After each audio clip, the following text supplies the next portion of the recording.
Yo, c'est Bini, bienvenue dans une nouvelle vidéo. Aujourd'hui, on va retoucher des photos. Voilà. Alors cet objectif, c'est celui que j'utilise la majeure partie du temps pour faire la plupart des clichés qu'il y a sur ma page Instagram. Je le change avec un autre.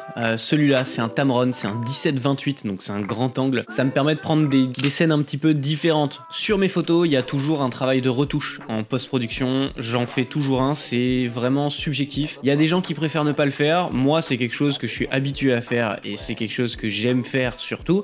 Et c'est pour ça que je le fais encore aujourd'hui. Donc voilà, juste avant de commencer, si c'est pas la première fois que tu tombes sur une de mes vidéos, c'est peut-être un signe pour que tu t'abonnes, pense-y, ça me fera plaisir. Et ça me permettra de changer ma Wii U et d'acheter une Switch pour pouvoir jouer à Mario Kart de manière beaucoup plus adéquate. J'ai pas d'autres arguments. Là, actuellement, j'ai pas d'autres arguments. Alors, du coup, pour les retouches, on se retrouve sur Lightroom. Lightroom, c'est le logiciel que j'utilise, c'est de la suite Adobe. Donc, on va d'abord commencer pour un portrait, et c'est ce que je fais la majeure partie du temps, par l'importer sur Photoshop. Là, on a le temps de se faire un café, d'élever une famille, de monter un orphelinat pour les petits chiots, parce que le temps que ça charge, je veux dire, on est large, hein. Ce café, il est vraiment pas ouf, mais j'ai jamais osé le dire. Ce café Photoshop, c'est quelque chose de tout simplement génial, et cette application, moi, elle me sidère par son efficacité. Tu cliques sur filtre, tu vas ici sur Neural Filter. Alors moi, j'ai toujours cru que c'était neutral, je le découvre en même temps que c'est neural. Tu cliques dessus, et là, il t'ouvre une petite page à droite, tranquille, mais genre une petite page qui charge, tu vois, pareil. Donc là, t'as le temps d'aller voir Esteban et de lui dire hey, comment ça, ta famille? Esteban, c'est le gosse que j'ai adopté dans l'orphelinat que j'ai monté, le temps que Photoshop se lance. La photo se lance, tu cliques sur lissage de peau, tu actives le lissage de peau, et boum.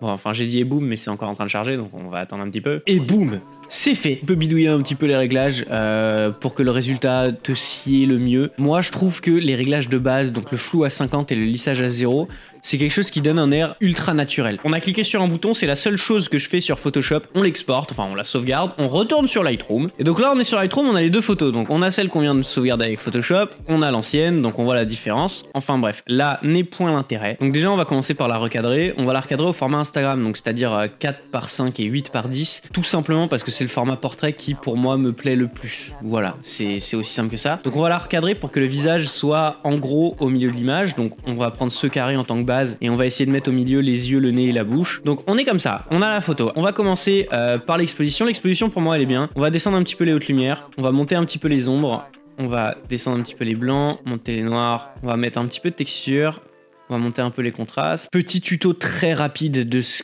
qu'est chaque curseur qui est ici. Les hautes lumières, quand on va le modifier, si on le monte et si on le descend, donc ça augmente ou ça diminue les parties les plus lumineuses de la photo. Les ombres, ça va être les parties les plus sombres. Les blancs et les noirs, par contre, c'est tous les pixels de la photo qui sont changés. Donc si on change les blancs, tous les pixels de la photo gagnent du blanc, et si on diminue, tous les pixels de la photo perdent du blanc. Les noirs, c'est exactement pareil. Et les contrastes, c'est l'écart de noir et de blanc qu'il y a entre les pixels les plus clairs et les plus foncés, qui est augmenté ou qui est diminué. Donc si on monte les contrastes, les pixels noirs sont plus noirs et les pixels blancs sont plus blancs, et si on les diminue, on va vers une teinte de gris. Alors, une fois que les réglages de base sont finis, je vais changer la température de la photo. Pour la balance des blancs, ce que je fais, c'est que je vais prendre la pipette et il faut aller sur un pixel gris clair de la photo et non pas un pixel blanc. Voilà, parce que c'était une amie à moi qui faisait de la photo qui me l'avait dit, donc j'applique ses conseils et c'est vrai que ça marche plutôt bien. Donc les réglages de base, on va dire qu'ils sont faits. Je vais descendre tout en bas.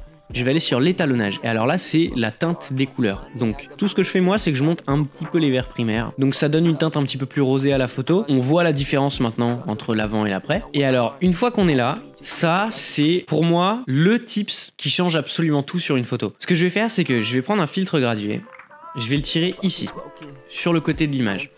À partir de là, on voit que toute la photo est sélectionnée. On va descendre en bas, et là, il y a le masque de gamme. Sur le masque de gamme, on va prendre la luminance. On va afficher le masque de luminance. Et alors, on va le bouger soit à droite, soit à gauche. Et ce que ça va faire, en fait, ce masque de luminance, c'est qu'on va sélectionner que soit les hautes lumières de la photo, soit les ombres. Donc là, par exemple, on prend les parties les plus sombres, on voit que ce qui est rouge, c'est ce qui est sélectionné. Et alors ça, c'est fantastique parce qu'avec ce masque, donc je vais prendre les parties les plus claires, par exemple. Et donc en faisant ça, on voit que si je modifie quelque chose, c'est juste les parties les plus claires de la photo qui sont modifiées. Grâce à ça, je peux diminuer un petit peu les hautes lumières juste de cette partie. Je peux monter un petit peu la température. Et ce qui est bien, c'est que je peux faire tout à l'inverse. C'est-à-dire que je fais un autre masque, donc on voit qu'il sélectionne toute la photo. On prend le masque de luminance, on le descend sur les ombres, on va faire comme ça. Et donc avec ce filtre, je vais faire pareil. Donc je vais modifier un tout petit peu la température des ombres. Je vais la descendre dans les bleus pour donner une petite teinte bleutée. Ce que je vais faire maintenant, les deux dernières étapes, c'est que je vais modifier les yeux. Donc je vais commencer par sélectionner le blanc de l'œil avec le pinceau de retouche.